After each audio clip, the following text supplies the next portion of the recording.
Hello students, today we will discuss about valence bond theory of transition metal complexes. तो ये जो हमारी theory है वैलेंस बॉन्ड थ्योरी, ये एक बहुत इम्पोर्टेंट टॉपिक है आपकी सेकेंड यूनिट का, और आपके सेकेंड यूनिट का लास्ट टॉपिक यही है। तो इस थ्योरी को आप अच्छे से कर लें, और इसको करने के बाद ही आप किसी भी कोऑर्डिनेशन कंपाउंड या ट्रांजिशन मेटल कॉम्प्लेक्स की ज्योमेट्री या स्ट्रक्चर को एक्सप्लेन कर पाएंगे। ठीक है, तो जैसे आपने लास्ट ईयर भी वेसिकल थ्योरी की थी, इसके बाद हमें इनऑर्गेनिक कंपाउंड की स्ट्रक्चर या ज्योमेट्री पता चलती है, इसी तरह से आपकी ये थ्योरी भी है। तो लास्ट टॉपिक है आपका सेकेंड यूनिट का, और इसके बाद इस वीडियो के बाद आपकी इनऑर्गेनिक केमिस्ट्री की 2 यूनिट्स कंप्लीट हो जाती है। दैट मीन्स आपका हाफ सिलेबस यहाँ पर कंप्लीट हो जाएगा।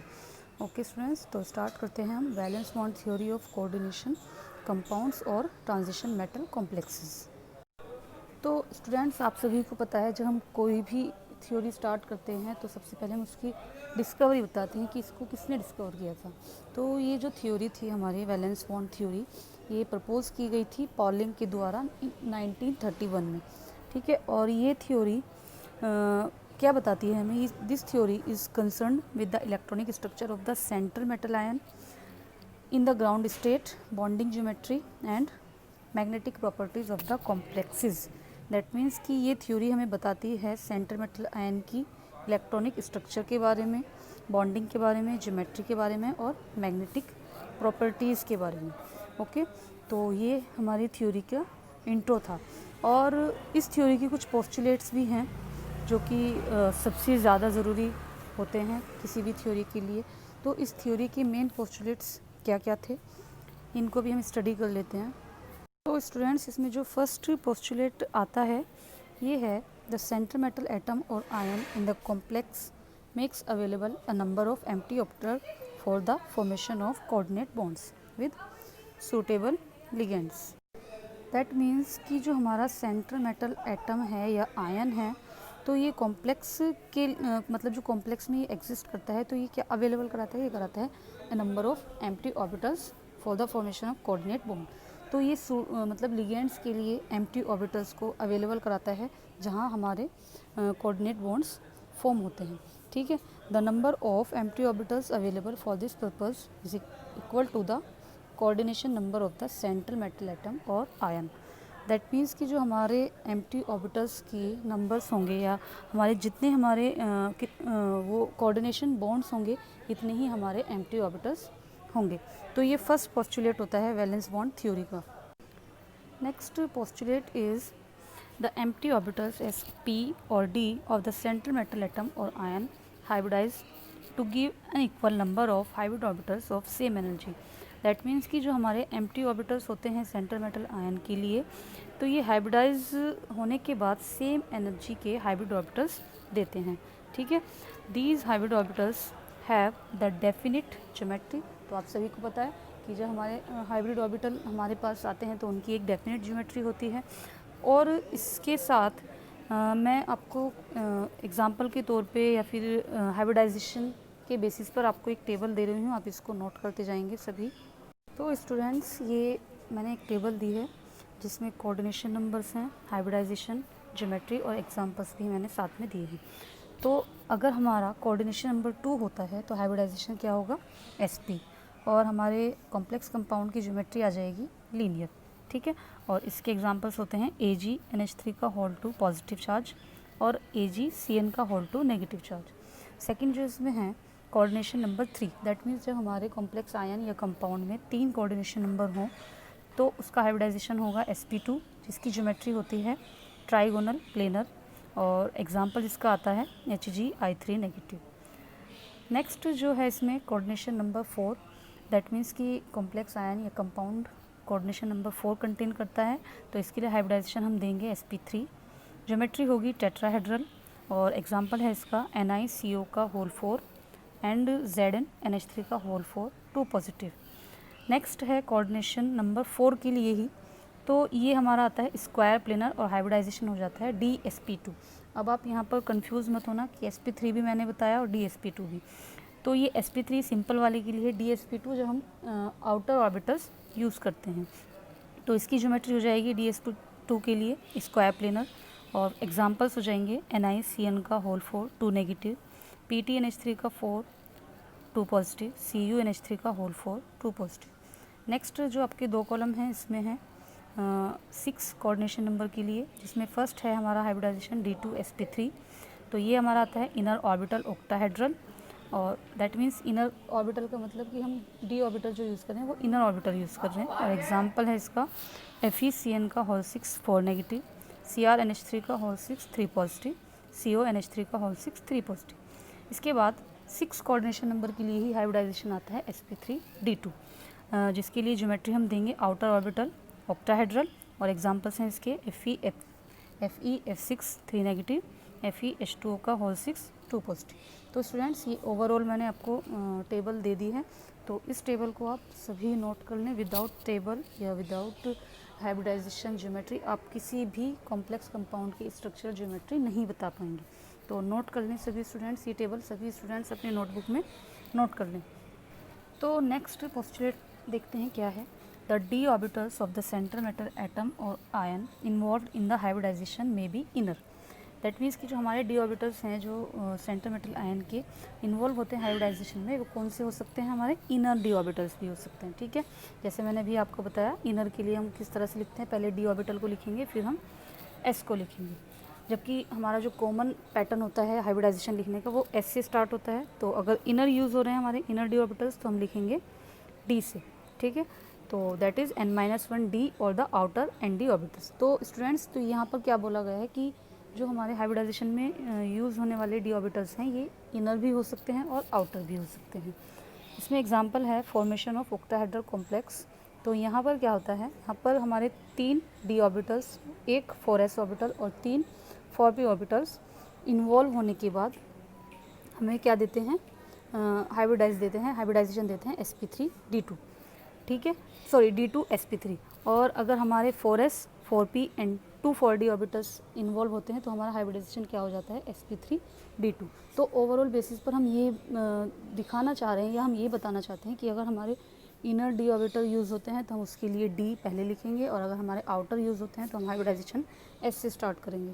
Okay, next postulate is the complex formed by using inner d orbitals contain smaller number of unpaired electrons are known as inner orbital low spin or spin paired complexes, whereas complexes formed by using outer d orbitals contain a large number of unpaired electrons and are known as outer orbital high spin और spin free complexes।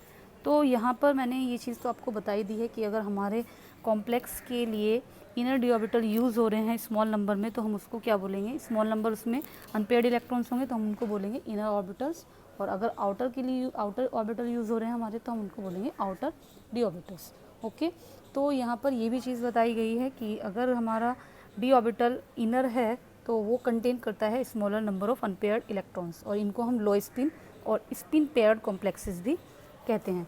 इसी तरह से अगर हमारा outer d orbital है तो ये contain करता है large number of unpaired electrons, और हम इनको क्या बोलते हैं, आउटर ऑर्बिटल हाई स्पिन भी हम इनको बोल सकते हैं, और स्पिन फ्री कॉम्प्लेक्सेस भी हम इनको बोल सकते हैं। तो ये हमारा फोर्थ पोस्टुलेट था। चलिए नेक्स्ट देख लेते हैं।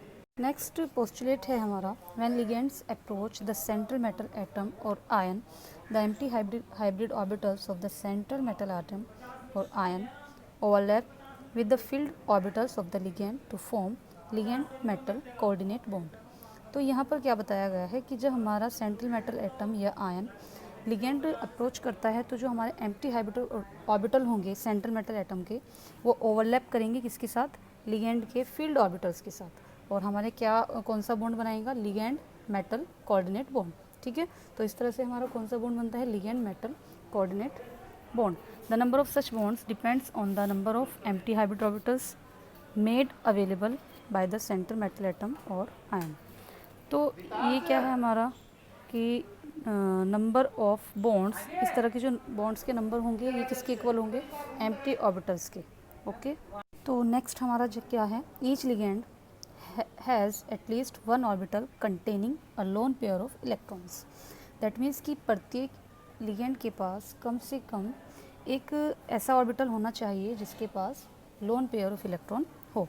ठीक है, क्योंकि हमें सभी को पता है कि जब हम लिगेंड की बात करते हैं तो उसके पास क्या होता है, लोन पेयर ऑफ इलेक्ट्रॉन, ताकि वो उस लोन पेयर ऑफ इलेक्ट्रॉन को सेंट्रल मेटल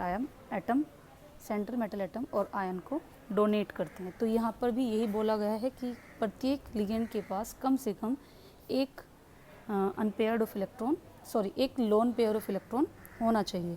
सेकंड क्या है इसमें, the non bonding electrons of the central metal atom और ion present in the inner orbitals do not take part in the bond formation. That means कि जो हमारे central metal atom या ion के non bonding electrons होते हैं inner orbital में, ये हमारे बॉन्ड फॉर्मेशन में पार्ट नहीं लेते या बॉन्ड फॉर्मेशन के लिए पार्टिसिपेशन नहीं करते। ठीक है, तो ये हमारे पोस्टुलेट हैं। लास्ट 2 पोस्टुलेट और देख लेते हैं।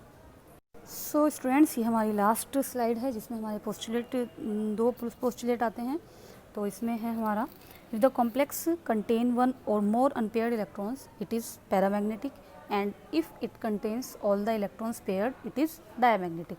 तो कोई नई बात नहीं है, ये सभी को पता है कि अगर हमारा कॉम्प्लेक्स एक से ज़्यादा अनपेयर्ड इलेक्ट्रॉन कंटेन करता है तो ये हमारा कैसा होगा, पैरामैग्नेटिक। और अगर सभी इलेक्ट्रॉन्स पेयर्ड होते हैं तो ये किस तरह से होगा, डायमैग्नेटिक। ओके, तो ये मैग्नेटिक प्रॉपर्टी बताई गई है, आप सभी जानते हैं इस मैग्नेटिक प्रॉपर्टी के बारे में।